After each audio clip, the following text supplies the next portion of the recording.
Hello, you're listening to the Art History Symposium, brought to you by the University of California at Davis. With every episode, we'll bring you the latest in art historical research from faculty, students, and alumni of UC Davis.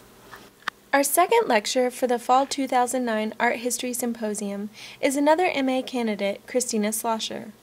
Kristina is in her second year at UC Davis, coming from Sacramento State University.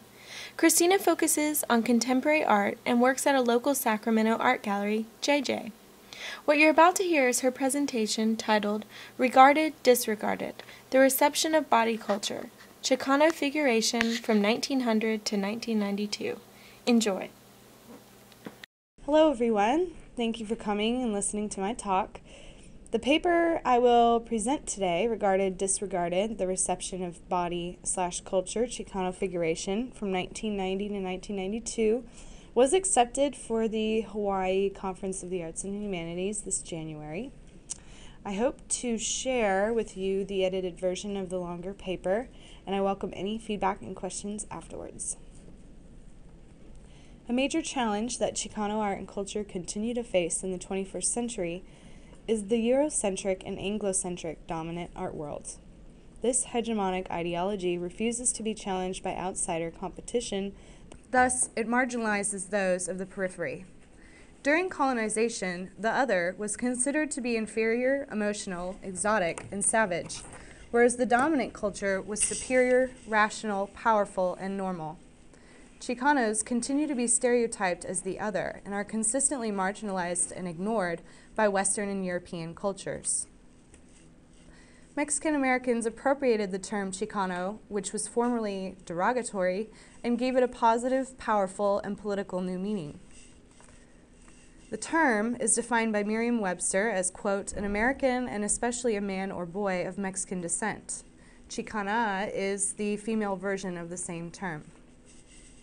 The most important foundational event that has informed the experience of the Chicanos was the annexation of Mexican land on February 2, 1848, which ended the Mexican War. This agreement effectively conceded California, Texas, Arizona, and New Mexico, most of what we see on this map as northern Mexico at the time, to the United States. The division of Mexican land and people created superficial boundaries which divided families, communities, and the culture at large. The loss of land was traumatic and became a form of internal colonization that instantaneously changed the status of Mexican Americans from citizens to illegal aliens overnight. Consequently, Chicano rights and protection were stripped, and instead they were persecuted, discriminated against, and sometimes violently harmed. The Chicano civil rights movement began roughly around the 1960s when many other civil rights movements were being formed. The proliferation of Chicano protest art during the movement was primarily because it was used as promotional material. I've provided examples of similar protest posters and prints from some local prominent Chicano artists. From the left, we see Ricardo Favela, Chico Gonzalez, who actually graduated from UC Davis fairly recently, and Manuel Rios, who are all members of the famous Royal Chicano Air Force, which also originated in Sacramento. Since the movement, however, Chicano art has changed dramatically. Murals, protest posters, and politically charged art that furthered the movement's goals transitioned to art that focused more on the individual artist rather than the collective. Again, I've just provided another example of this expected type. The mural was created to correspond with an immigration protest march on the California State Capitol in 2005. The transition from mural to canvas and poster to works on paper made Chicano art harder to ignore and confined to the periphery. While much of Chicano art still has political undertones, it is not as overt as during the civil rights movement. However, Chicano art still remains limited to themed and identity-based exhibitions. Interestingly, Body Culture Chicano Figuration is itself a themed exhibition. It attempts to explore a different emerging style of Chicano art and hosts some of the most well-known or well-recognized Chicano artists of the late 20th century. But it still insists on grouping them under the title Chicano Figuration. Besides exhibition catalogs, scant attention has been paid to Chicano artistic expression within mainstream art history. Anthologies, focused examinations of particular Chicano artists, and Chicano studies are the main resources for Chicano art. Latino and Latina art history is growing, but that largely covers the art of South America and does not often include Mexican or Chicano art in much detail.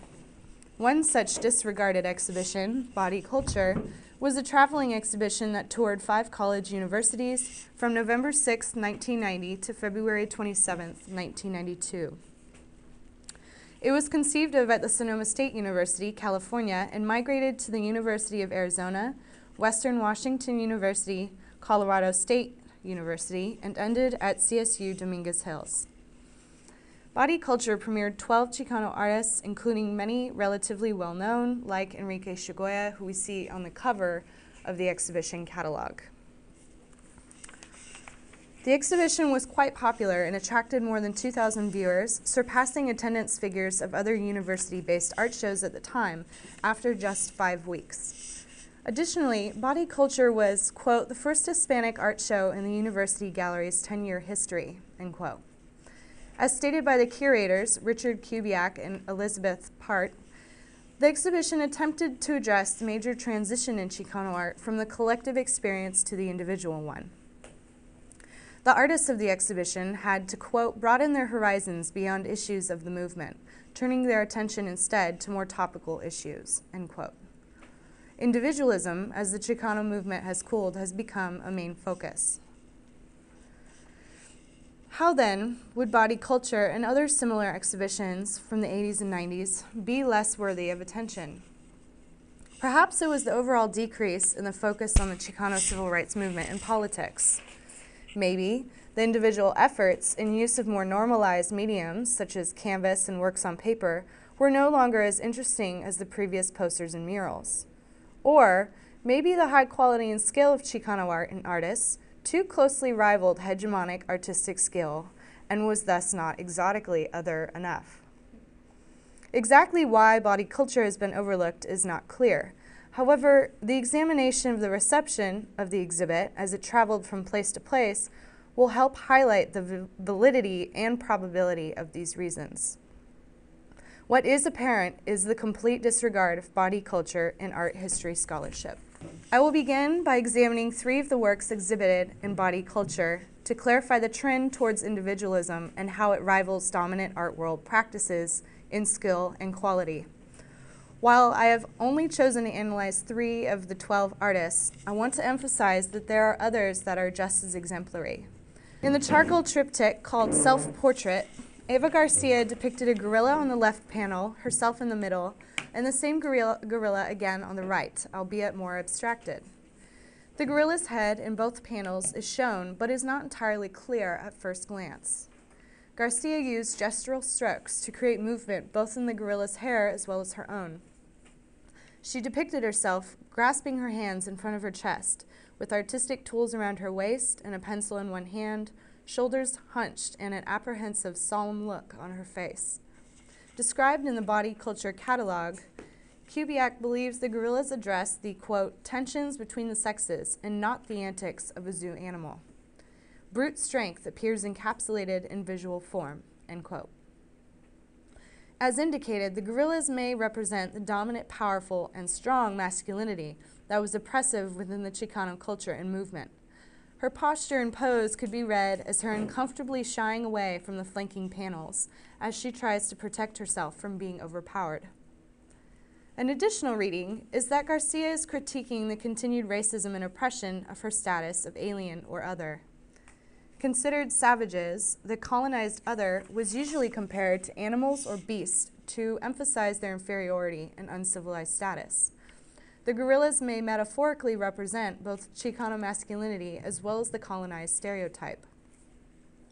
The multiple readings of Garcia's self-portrait illustrate that she chose to prioritize her subjective and autonomous experience as a Chicana above the movement's goals. Jose Montoya's piece, called Reminds Me of What's His Name, provides another example of Chicano individualism while referencing larger issues. In Montoya's piece, the bust portrait of an unknown Chicano man is portrayed. In vibrant hues of yellow, orange, and red, the man's face and clothing are highlighted. Using greens, blues, and purples, the shadows appear bright and are fluidly integrated to create an interesting and engaging portrait. The man stares straight out at the viewer, and just like Garcia's self-portrait, we cannot distinguish exactly where or what he is looking at. The title, Reminds Me of What's His Name, indicates that Montoya is critiquing the use of Chicano stereotypical characteristics that serve to equalize all Chicano men as looking, talking, and acting the same. Chicano masculinity, which was constructed within the movement as being hyper-idealized and extremely dominant over Chicano women, was in itself a contradictory position. By creating hierarchical positions based on gender, Chicanos were performing an inherent form of gender-based discrimination at the beginning of the movement. Additionally, the stoic gaze in Chicano portraiture was meant to indicate the condition of continued survival and endurance against an alien and hostile world. Montoya, through his ambiguous and unidentified portrait, provides the individual experience of the Chicano male while indicating larger issues.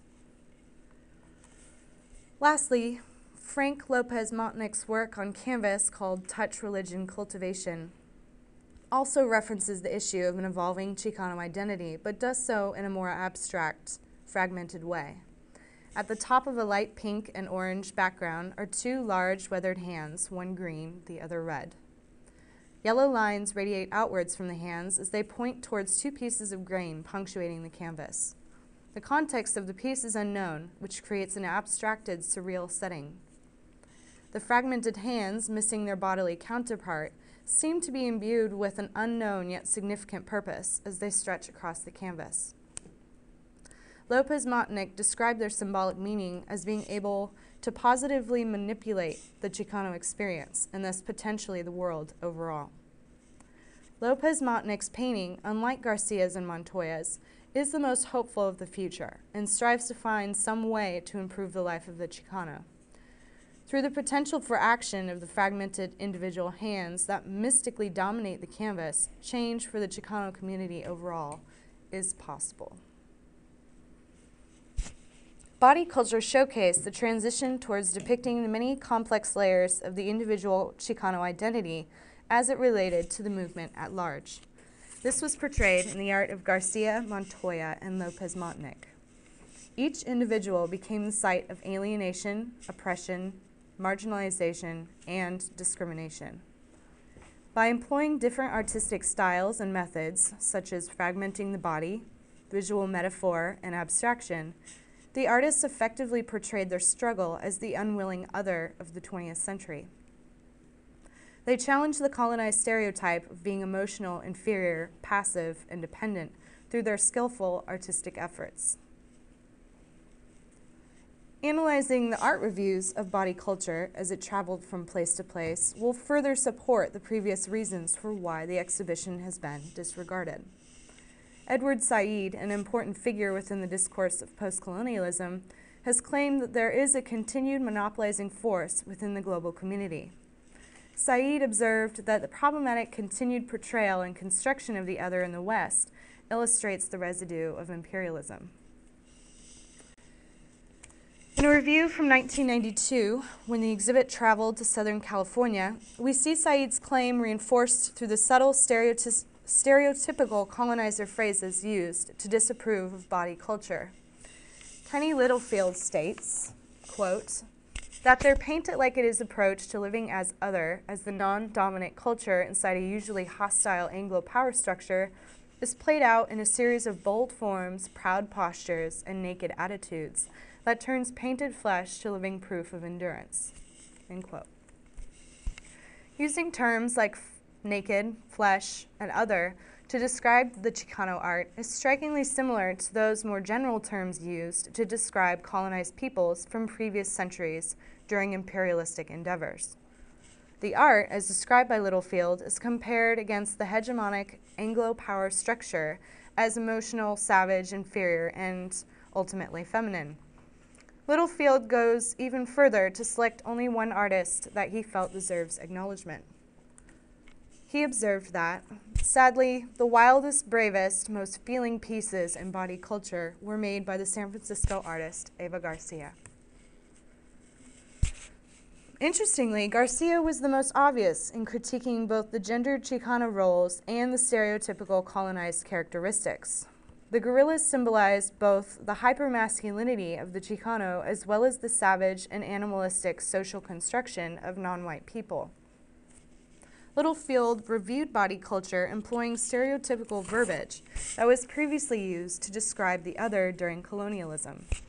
This review indicates that the hierarchic values of the hegemonic dominant culture over the savage and emotional inferior are still enforced. When body culture traveled to Washington in 1991, Sheila Farr, instead of considering the artistic merit or artists, chose instead to focus on the diversity it provided. Farr observed that body culture illustrated the multiculturalist trend towards trying to represent previously neglected sectors of community because the dominant culture has been, quote, starved for cultural diversity, end quote. What it exemplifies instead is how Chicano art was being commoditized and consumed because it was the exotic other. Multiculturalism became a trend of the 1980s and 90s due in part to the end of the Cold War, the invention of the internet, and an emphasis on a transnational outlook. Multiculturalism evolved into a political endeavor as the nation-state started to pay attention to, quote, the politics of diversity in order to accommodate the very real issue of a demographically altered citizenry. Federal and state funding for the arts then prioritized the art of difference, end quote. Thus, the hegemony was forced into recognizing the other because its proportions were growing in society, and keeping up the facade of fairness and inclusion was becoming difficult. Interestingly, just as colonies were discovered by empires of the 19th and 20th centuries, so too was Chicano art surprisingly found and displayed. Diversity was literally created, packaged, commodified, and consumed so that the hegemonic culture could experience its wonder.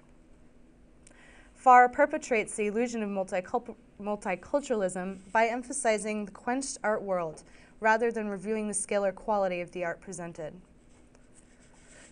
Lastly, Donna Brookman, in her 1990 review of the exhibit for Art Week, also chose to ignore the quality of the art and artistic merit.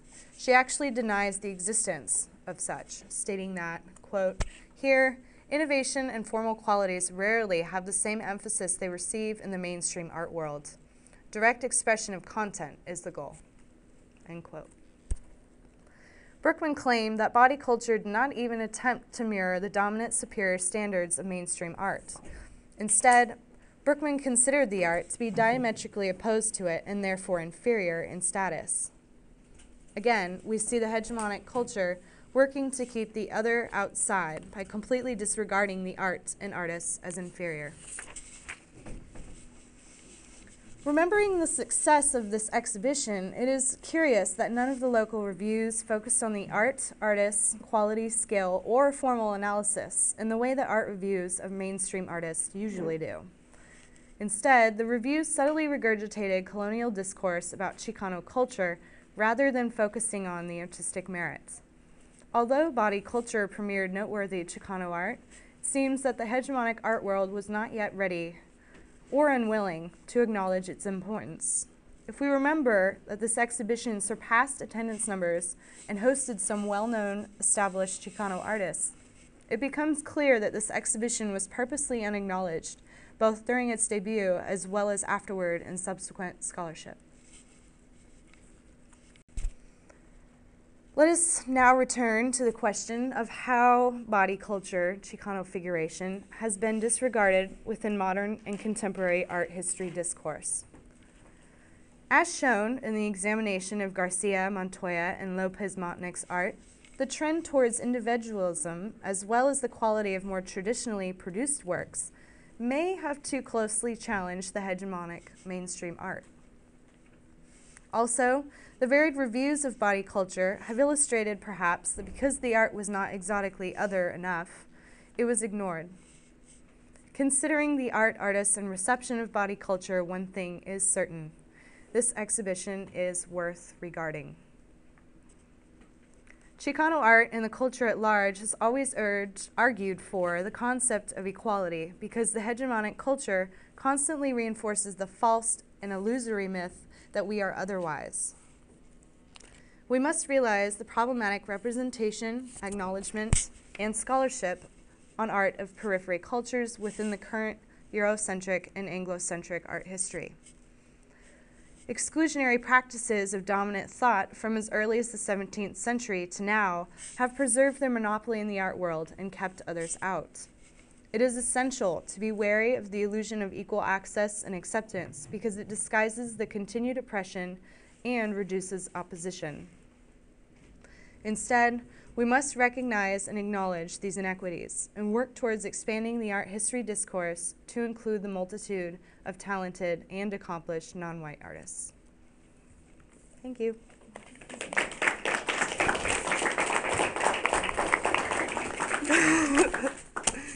I see a question right here. I have a question. Yes. It's about the Garcia piece. Yes. I'm just curious if, so you suggested that the gorillas are sort of meant to represent the distinction between male and female in Chicano culture. And I'm wondering if perhaps she sort of represents Chicanos or Chicanas, and she's sort of flipping this colonizer, so like animal versus sort of normal, and calling the colonizers the animalistic, and she's sort of stuck in the middle and like being attacked by them, and she's sort of trying, is that like a, I mean, maybe I'm completely misreading it, but that was sort of the way that I thought about it, as opposed to, so like sort of like her being sort of the more civilized figure, and the gorillas on the outside sort of being these animalistic people who took her land or took her sort of culture over. What do you, is that like a... Didn't even think of it. I mean, I think that's a great suggestion. Absolutely. I don't know if anybody else saw that, or I'm reading it completely wrong. But Yeah. What I thought was interesting about this was what looks like the Asian characters in the corner.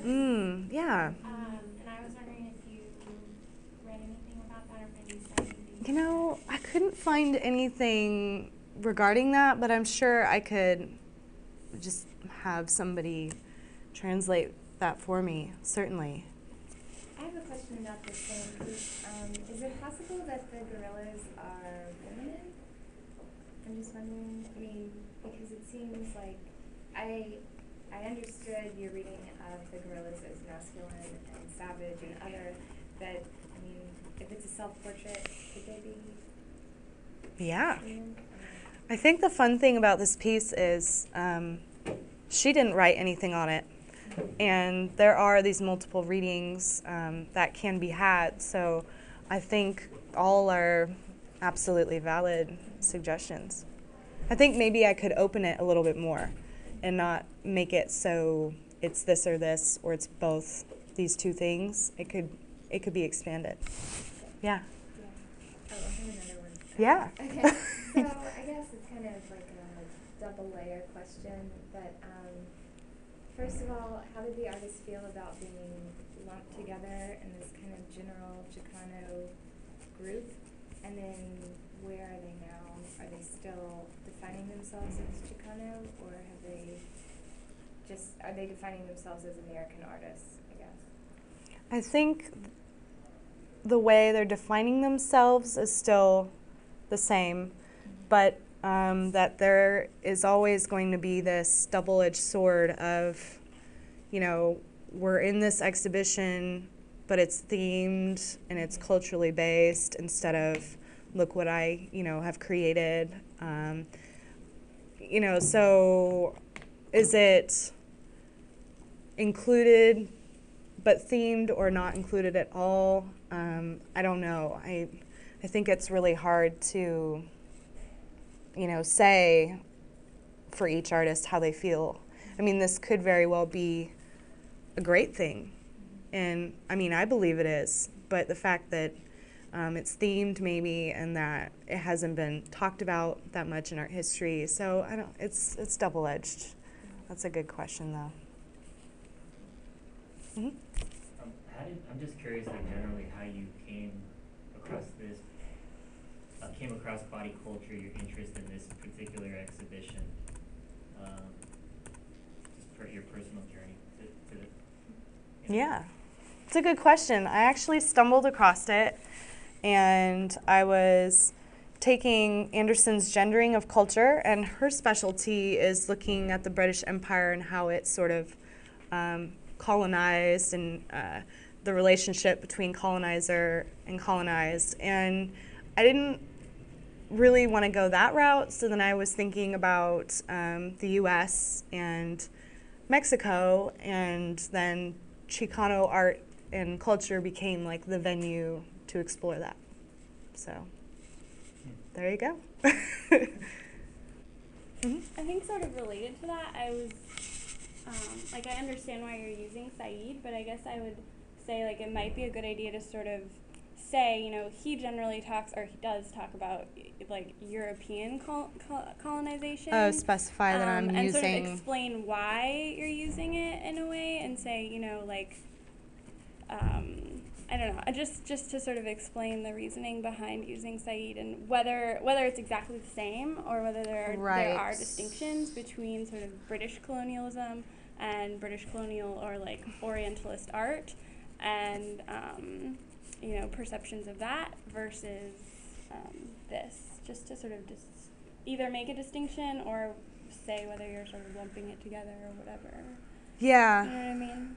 Yeah, I think that's fair, and that's the problem with 20 minutes, and I don't even know if I don't even know if I stayed within 20 minutes, but you know, I think that's important to distinguish, you know, to say I'm using Saeed for this purpose, that his theory, while it was specifically examining this, It was sort of written after, I think it was published like right after this exhibition. Or was this in the 80s or the 90s? 90s, 90, so 92. Like right before this exhibition, which is kind of interesting. Emphasize as well. that, yeah. Thank you. Saw another. I like to just bring one more thing up. I think what's really interesting about this particular exhibition, and I think in the catalog, like Victor Sorrell and Amelia Missa Baines's art, like intros to it, kind of talk about it, but how, like, in the beginning of the paper, you talk about something that I think is really important in when you're when discussing this work, and that's that is Chicano just a term to describe a person with Mexican ancestry, or you know, or is it a political identity?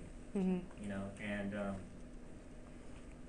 and actually, Rosalinda Fregoso, who used to teach here in Women's Studies now at Santa Cruz, she wrote a book on Chicano film called The Bronze Screen, and in that she kind of like frames what is Chicano film.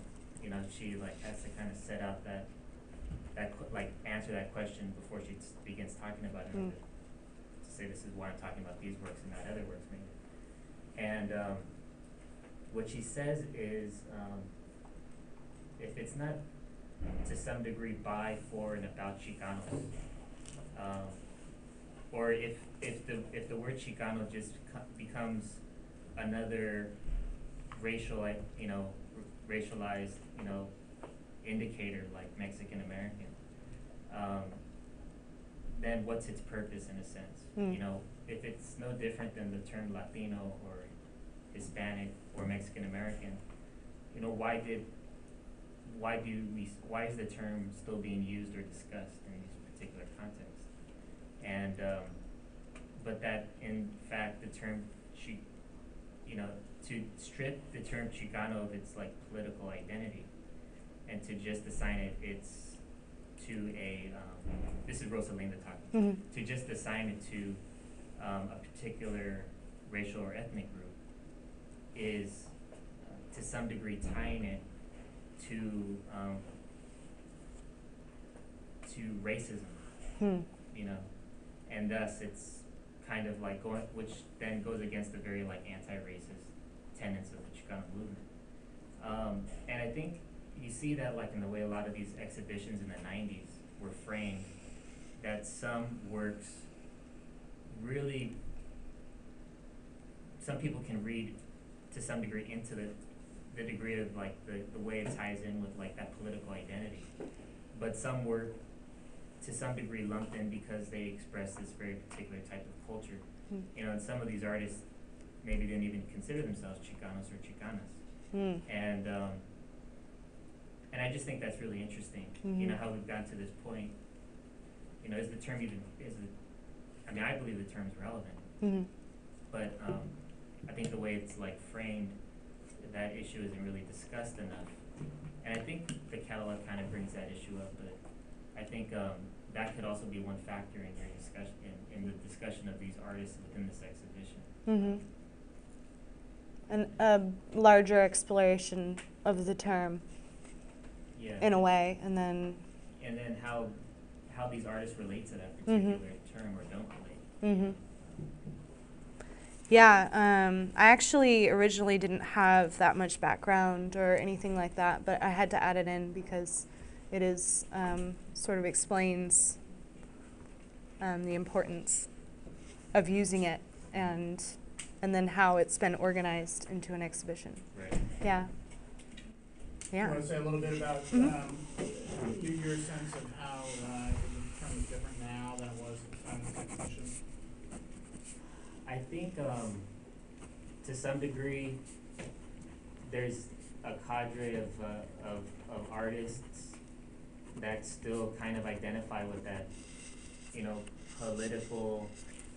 with the political identity. And I think there's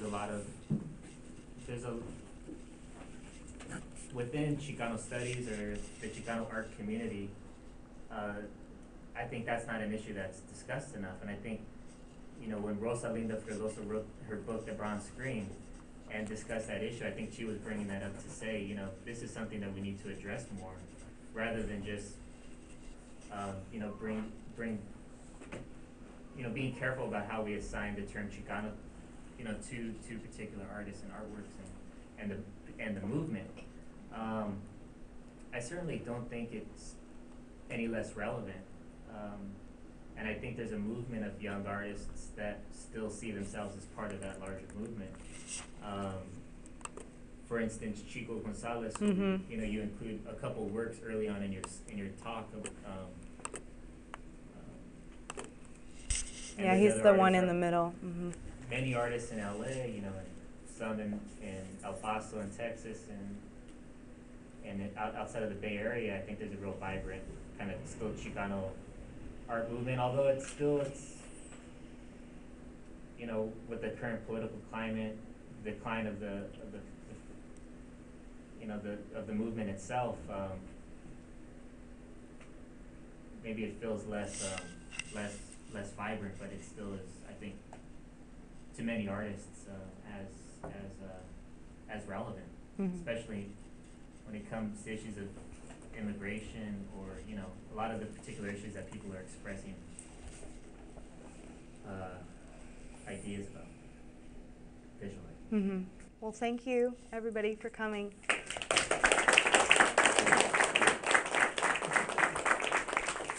To find out more information on the people and events affiliated with the Art History Symposium, please visit our website at www.ucdavis.edu/arthistory. You can also look us up on Facebook under Art History UC Davis. Your feedback and commentary is always welcome. This has been the Art History Symposium, brought to you by the University of California at Davis. Thanks for listening.